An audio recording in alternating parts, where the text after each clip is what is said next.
மாட்டோட கோமியத்தை வாங்குறாங்க அப்படின்னு சொன்னால் நீங்கள் நம்புவீங்களா? 1 லிட்டர் 10 ரூபாங்க, பயங்கரமான அமௌண்ட்டாக இருக்காடா அப்படின்னு நினைப்பீங்க. இதை யார் வாங்குறான்னு கேட்டிங்கன்னா செம ஷாக் ஆகிடுவீங்க. ஏதோ ஒரு தனி நபரோ இல்லாட்டி தனி கம்பெனியெல்லாம் கிடையாது, கவர்மெண்ட்டே வாங்குது. அது வேறு எந்த கவர்மெண்ட்டும் கிடையாது, உத்தரப்பிரதேஷ் தான். லிட்டரை 10 ரூபா கொடுத்து வந்து வாங்கிக்கிட்டு இருக்காங்க. நல்லா போணுச்சு அப்படின்னா அதை 20 ரூபாயாக கூட மாற்றுவாங்க அப்படின்னு சொல்லியிருக்காங்க. இதை இப்போ தான் ட்ரை பண்ணிக்கிட்டு இருக்காங்க. அப்படி உத்தரப்பிரதேசில் என்ன நடக்குது அதுதான் உங்கள்கிட்ட சொல்ல போகிறேன். எல்லாருக்கும் வணக்கம், நான் தான் பாலாஜி பேசுகிறேன். கிட்டத்தட்ட 10 வருஷமாக பிஜேபி தான் அங்கே ஆண்டுகிட்டு இருக்கு. யோகி ஆதித்யநாத் அவர் தான் வந்து முதலமைச்சராக இருக்கார். பல திட்டங்களை கொண்டு வராங்க.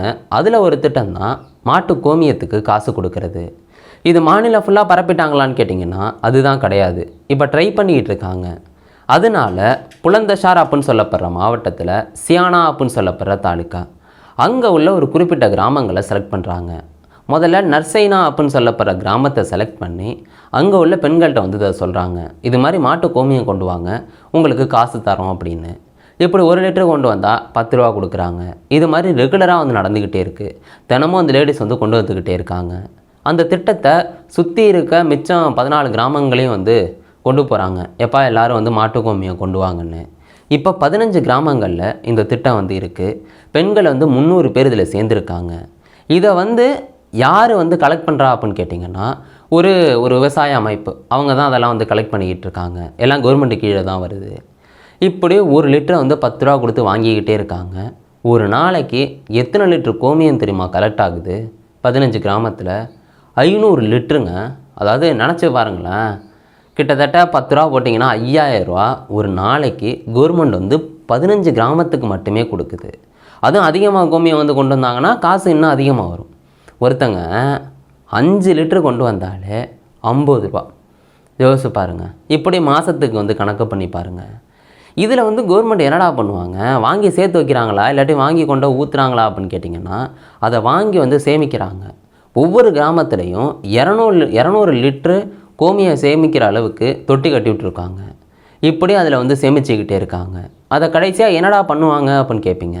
இதை எல்லாத்தையும் ஒட்டுமொத்தமாக கலெக்ட் பண்ணி தொழிற்சாலைக்கு கொண்டு போய் அதில் பல பொருளை சேர்ப்பாங்க. அதுக்கப்புறம் உரமாவோ இல்லாட்டி களைக்கொல்லியாவோ மாறும். அதை தெளித்தா இதேமாரியே இயற்கையான ஒரு உரமாக மாறிடுமா.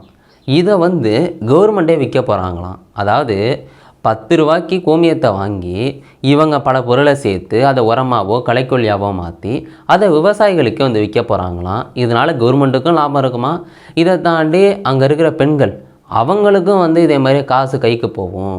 கோமியம் வந்து கொண்டு கொடுக்குறதுல அவங்களுக்கு லாபம் தானே, அதில் ஒன்றும் அவங்களுக்கு பெருசாக வேலை வந்து இருக்க போகிறல. இதனால் கவர்மெண்ட் வந்து இதை கொண்டு வராங்க.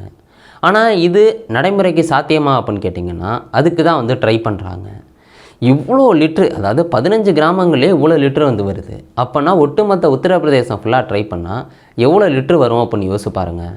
எல்லாத்தையுமே இவங்க உரமாவோ களைக்கொல்லியாவோ மாற்றுறாங்க அப்படின்னா அது அவ்வளோ ஈஸியாலாம் விற்று முடிக்க முடியாது. இதுக்கு தான் வந்து சொல்கிறாங்க, இப்போ செயற்கை உரங்களை வந்து நம்பி இருக்கோம், அதை இப்போ இறக்குமதி பண்ணுறோன்னா போர் நடக்கிற காலகட்டங்களில் சிக்கலாக இருக்குது. சரி, நம்மளே இயற்கை உரங்களை தயாரித்தோன்னா செயற்கை உரங்களை நம்பி இருக்க வேண்டியதில்லை. அதனால தான் இதை ட்ரை பண்ணுறோம் அப்படின்னு உத்தரப்பிரதேச கவர்மெண்ட் வந்து சொல்லுது. 1 லிட்டரு 10 ரூபான்றது இப்போதைக்கு ட்ரை பண்ணுறாங்க.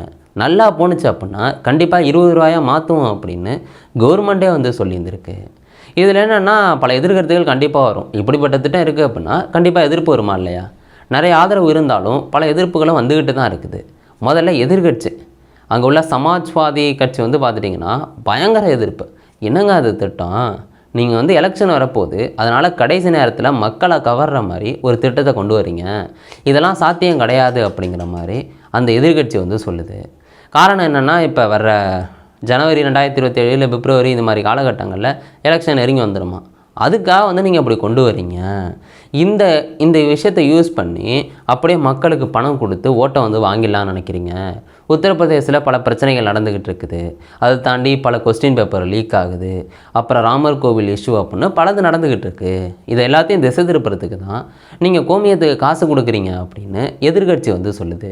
இதை பிஜேபி என்ன சொல்லுதுன்னா, என்னங்க சொல்கிறீங்க, உங்களுக்கு ஏதாவது புதுசாக ட்ரை பண்ணக்கூடாது அப்படின்ட்டு அவங்களும் வந்து விமர்சிக்கிறாங்க. இப்படி உத்தரப்பிரதேசில் விமர்சனங்களும் வருது, பாராட்டுகளும் வந்துக்கிட்டு இருக்கு. அங்கே உள்ள பெண்களுக்கு இது நல்லா போணுச்சு அப்படின்னா 2 லட்ச ரூபா வரைக்கும் இது மூலம் வருமானம் வரலாம் அப்படின்னு சொல்லப்படுது. காரணம் என்னென்னா அந்த 1 லிட்டர் கோமியத்துக்கு 10 ரூபா. இதுவே வந்து ஒரு சில பெண்கள் சேர்ந்து எல்லார்ட்டையும் கலெக்ட் பண்ணி கொண்ட அந்த இடத்துலையே கொண்டு கொடுத்தா அதுக்கு ஒரு 2 ரூபா எக்ஸ்ட்ரா கொடுப்பாங்களாம் 1 லிட்டருக்கு. யோசிச்சு பாருங்கள், கோமியத்தை 1 லிட்டருக்கு கொடுத்தா 10 ரூபா, அதை எல்லார்ட்டையும் கலெக்ட் பண்ணி கொண்டு கொடுத்தா 1 லிட்டருக்கு வந்து 2 ரூபா. ஒரு 10 லிட்டரை கலெக்ட் பண்ணி கொண்டு கொடுக்குறாங்கன்னா 2 20 ரூபா. இப்படி பல விஷயங்களை உத்தரப்பிரதேச கவர்மெண்ட்டு கொண்டு வந்திருக்கு. இது இப்போ ட்ரை பண்ணிக்கிட்டு தான் இருக்காங்க 15 கிராமங்களில். அது சக்ஸஸ் ஆகுமாங்கிறது அந்த திட்டத்தை பொறுத்து, மக்கள் எவ்வளோ கொண்டு கொடுக்குறாங்க, அதை உரமாக எந்தளவுக்கு மாற்ற முடியுது, அது எந்தளவுக்கு சக்ஸஸ் ஆகுது அப்படிங்கிறத பொறுத்து தான் இதை ட்ரை பண்ணியிருக்காங்க அந்த உரங்களை. அப்படி தெளித்து பார்க்கும்போது இதே மாதிரி நல்ல ஒரு மகசூல் வந்திருக்கு. அப்புறம் களைக்கொல்லி தெளிக்கும் போது பூச்சியெல்லாம் வந்து போயிருந்துருக்கு. எல்லாம் ட்ரை பண்ணி தான் பார்க்குறாங்க. இன்னும் ஒரு சில அமைப்புகளும் ட்ரை பண்ணி பார்த்துருக்கு, சக்ஸஸ் வந்திருக்கு. பட் ப்ராக்டிக்கலாக எல்லா மக்களும் தெளித்து பார்க்கும்போது தான் அது எந்த அளவுக்கு இருக்குது அப்படிங்கிறது தெரியும். இதை தாண்டி இதே மாதிரி திட்டம் வேறு எங்கேயாவது இருந்துச்சா அப்படின்னு கேட்டிங்கன்னா சத்தீஸ்கரில் இருந்திருக்கு. 2020 மாட்டுச்சாணம் 1 கிலோவை 2 ரூபாய்க்கு வாங்கியிருக்காங்க. இப்படி அந்த திட்டத்தை அறிமுகப்படுத்தி கலெக்ட் பண்ணிக்கிட்டே இருக்காங்க. பட் வந்து அது ஒரு கட்டத்தில் வந்து பெருசாக வந்து கொண்டு போக முடியலை. அப்புறம் 2022 கோமியத்தை வந்து வாங்கியிருக்காங்க. 1 லிட்டர் 4 ரூபாய்க்கு வந்து வாங்கியிருக்காங்க. மக்களும் எல்லோரும் கொடுத்துக்கிட்டே இருக்காங்க. அதில் வருமானம் போகுது.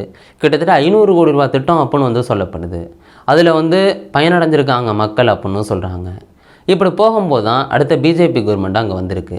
அதுக்கப்புறம் அது பெருசாக வந்து கொண்டு போக முடியல, பல ஊழல்கள் அது இதுன்ட்டு அது விசாரணையில் தான் இப்போ இருக்குது அப்படின்னு சொல்லப்படுது. நிறைய இடங்களில் வந்து அதை தடுத்து நிறுத்தியிருக்காங்களாம். இப்போ அங்கே அந்த மாதிரி வந்து போய்கிட்டு இருக்கு. பெரிய லெவலில் சக்ஸஸ் இல்லை அப்படின்னு தான் சொல்லி ஆகணும். ஆரம்பிக்கும் போது சக்ஸஸ் இருந்திருக்கு. குஜராத்தில் வந்து பார்த்துட்டிங்கன்னா 10,000 லிட்டரு கோமியம் சேர்க்குற அளவுக்கு ஒரு தொட்டி வந்து இருக்குது. அங்கே இதே மாதிரி திட்டம் இருக்கான்னு கேட்டிங்கன்னா அங்கே இந்த திட்டம் இல்லை. ஆனால் அங்கே தொட்டி வச்சுருக்காங்க. ஏன்னா அதை வாங்கி உரமாக மாற்றுறதுக்கு தான். அங்கே வந்து கவர்மெண்ட் எதுவும் பண்ணலை, ஒரு கம்பெனி எதுவும் பண்ணிக்கிட்டு இருக்குது. இதை இப்படி ஓரமாக வச்சோம் அப்படின்னா மத்திய பிரதேசம், அப்புறம் இன்னொரு ஜார்க்கண்ட், அங்கேயெல்லாம் வந்து மாட்டுச்சாணத்தை வாங்குறது இதெல்லாம் வந்து ட்ரை பண்ணிக்கிட்டு இருக்காங்க.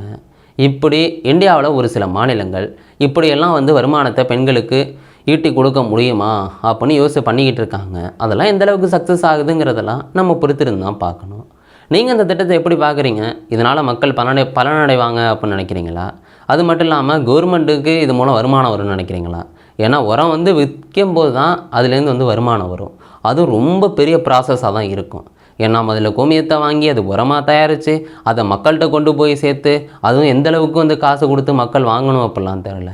அது எந்தளவுக்கு சக்ஸஸ் ஆகுங்கிறதெல்லாம் பொறுத்திருந்தான் பார்க்கணும். நீங்கள் இதை என்ன நினைக்கிறீங்களோ அதை கீழே கமெண்ட் பண்ணுங்கள். நாளைக்கு நேரடியாக நான் உங்களை சந்திக்கிறேன். Bye guys.